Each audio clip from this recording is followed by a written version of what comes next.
Hello' friends, আজি 21 অক্টোবৰ আৰু আজি দেৱালী ছেকেণ্ড ডে। ঘৰৰ গোটেই কাম বন কৰি দিনৰ ভাগত এয়া আজি দেখিছেনে সন্ধিয়া মোৰ ভাইটিয়েও আজি মাক হেল্প কৰিছে ঘৰৰ চাকি জ্বলোৱাত, কাৰণ আজি আমি 14 গছতকৈ বেছি চাকি জ্বলাম। আজি আমাৰ গোটেই পদূলিমুখটো চাকিৰে সজাই দিম, গতিকে দেখিছে ভাইটি আৰু মা পূৰা ব্যস্ত চাকি সজোৱাত। আৰু কালি আপোনালোকক দেখুওৱা হোৱা নাছিলে আমাৰ ঘৰৰ সন্মুখ ভাগ। কালি আপোনালোকক অলৰেডি ভিডিঅ'টোত কৈছোঁৱেই, আমি কেতিয়াও ফটকা বম বহুত বছৰৰ পৰা ফুটোৱা নাই, বাদ দিছোঁ। সেইবাবে গোটেই ঘৰটো এনেকৈ চাকিৰে সজাইছোঁ।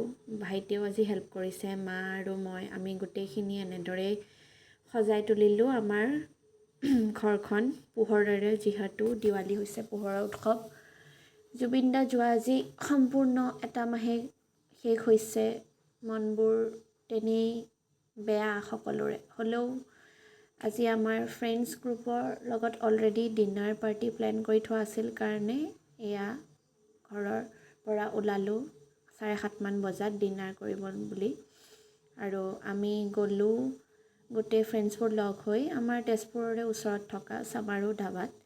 তাতে নিশাৰ আহাৰ গ্ৰহণ কৰি এনেদৰেই আজি আমাৰ দেৱালীটো শেষ কৰিলোঁ।